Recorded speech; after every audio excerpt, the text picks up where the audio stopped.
whilst working at the university and I had hoolies, I met somebody. He was a hippie.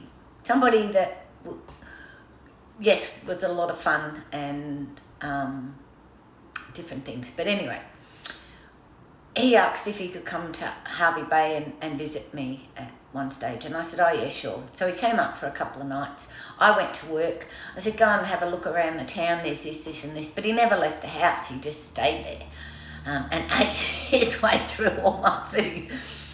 But he was around in my life for about 2 years. He eventually just rolled up at my house and decided he was going to live there. And I sort of was happy to help him out. I didn't have anything really going on in my life other than working and things. And I still lived in town at this stage. And I seen this old car that I thought would be fun to do up. So I said, I'll buy it and, that'll give you something to do through the day. Well, I ended up with 3 old cars home in town. So I bought a bigger property out of town and with a big shed to actually house these cars. But with having him there, over time, I kept wanting to get rid of him. I thought, because I was supporting him. He didn't go to work. He said he was never going to work again. He didn't contribute any money to the house. He never bought a bottle of milk. He sold his car and used to drive my ute, and I was putting all the fuel in it. He was just really dragging me down financially. But once again, this instinct of me to help somebody, to make their life better, for them to grow, just kicked in to help this person. And it was a big lesson. Every now and again I'd get the strength to try and fight with him, to say, get out of my house, leave. But he would just dig his heels in and he wouldn't go, and he would just stay there. And eventually, after a couple of days of trying to do that, I would just get exhausted and would stop fighting and just roll with it. And then after I'd gather my strength up again, I would do it again and again. And after 2 years, I just couldn't get rid of this person. Well, then I met somebody that I actually wanted to be with. And well, this guy wasn't going to allow anybody to come into my life.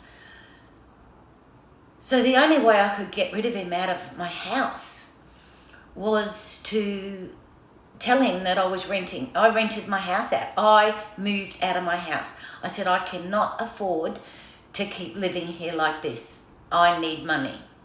So I rented my house out. But in the process, I bought him a van so he could go to work. I bought him all the tools he needed. He got a job down the Gold Coast. I found him a place to live.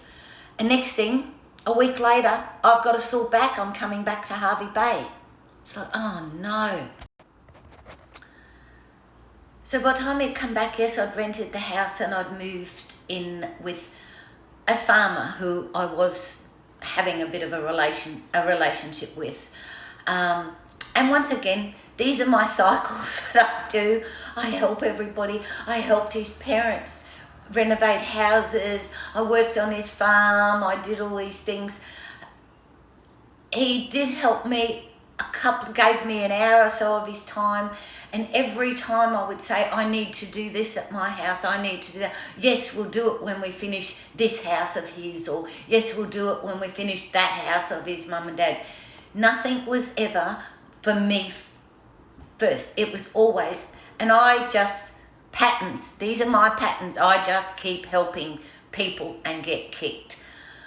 But what also came in with our relationship, because he was a good man, I loved his mum and dad, and I still do, and was this hippie guy. He rang me one day and asked me if he could borrow my ute, that he needed to move something. And I went, oh, yeah, all right. So he came and borrowed my ute because he didn't know where I was. But what he did was he put a tracker on my ute so he knew exactly where I was. So he found me. And once again, when he found me, all hell broke loose. He'd sit at the end of the driveway at the farm, blasting his horn, and it was just horrific. Well, anyway, it came to pass through me and this relationship. It was all too much for both of us. So I left, and one day before he started really doing all these things, he rang me, and because the van that I'd given him, he had purposely had an accident in it to see if I would go and get him, because he was stuck on the side of the road out in the middle of nowhere. And stupid me, yes, I went and got him. But there was, for no reason other than trying to help someone. This is something that is just built inside me, unfortunately. It's a good thing, but people take advantage of it all the time. So then he rings me up. He'd written the van off. I'd gone and picked him up. He got the van home eventually. That wasn't my issue. I just picked him up on the side of the road. And then he said to me, can you come and would you mind taking some photos of the van? He wanted to sell it. And I went, oh yeah, okay, I'll come over. Well, anyway, when I got there, he walked out, suit, tie, big ring, down on his knees, will you marry me? And I just shrieked and said, I can't, I don't love you, I can't marry you, you are not the right person for me. But then every day for 2 weeks, he would show up at my work with a big bunch of flowers. Every morning, he'd be waiting there for me, big bunch of flowers, a new ring, don't know where he got the money for all these rings, a different ring, and would ask me to marry him. But eventually, after about 2 weeks, he gave up because it really wasn't going to happen. I used to take the flowers over to the hospital, and if somebody was walking in to visit somebody, I'd say, here, would you like to take some flowers in? Take them. They're an unwanted gift, and I would just give them away. So the old car that I bought to be restored, I told him I was selling it. And he said he wanted to buy it from me, in which was supposed to be the main car only, not the other 2 cars and all the parts to go with them. And I said, yep, righto, I want $5,000 for it. Well, he ended up only paying $800 to me, and he took both the other cars and everything. And I just let him go. I said, I just don't want anything more to do with you, just take it. He was supposed to pay me back the money, but has never done so, and it's not worth my hassle trying to find it. The car drives around town now, and I'm quite disappointed in the way it looks, because it was a beautiful car, but he rat rodded it, and I don't think it looks anywhere near as good as what it would have. Eventually, I had to put a DVO against him because he just would not leave me alone.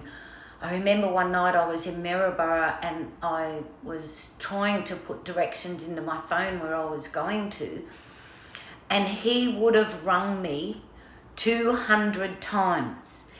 I did not have time to hang up and block the number or anything, do anything, to be able to get just directions into my phone so I could go somewhere.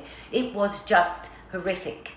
And even after I'd put the DVO on him and I'd moved back onto my property, he would drive past my place all the time.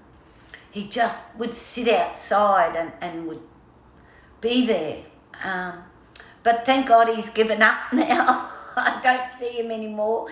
He does live around where I am at the moment, and I'm always looking out to see where he is. And I have run into him once but made it quite clear to him, do not come anywhere near me. But he leaves me alone. I feel that people come into your life to teach you lessons. Bloody hell, I've learned a lot of lessons. But I still haven't learned. I still go out of my way to help people, regardless. One day I'll learn the lesson.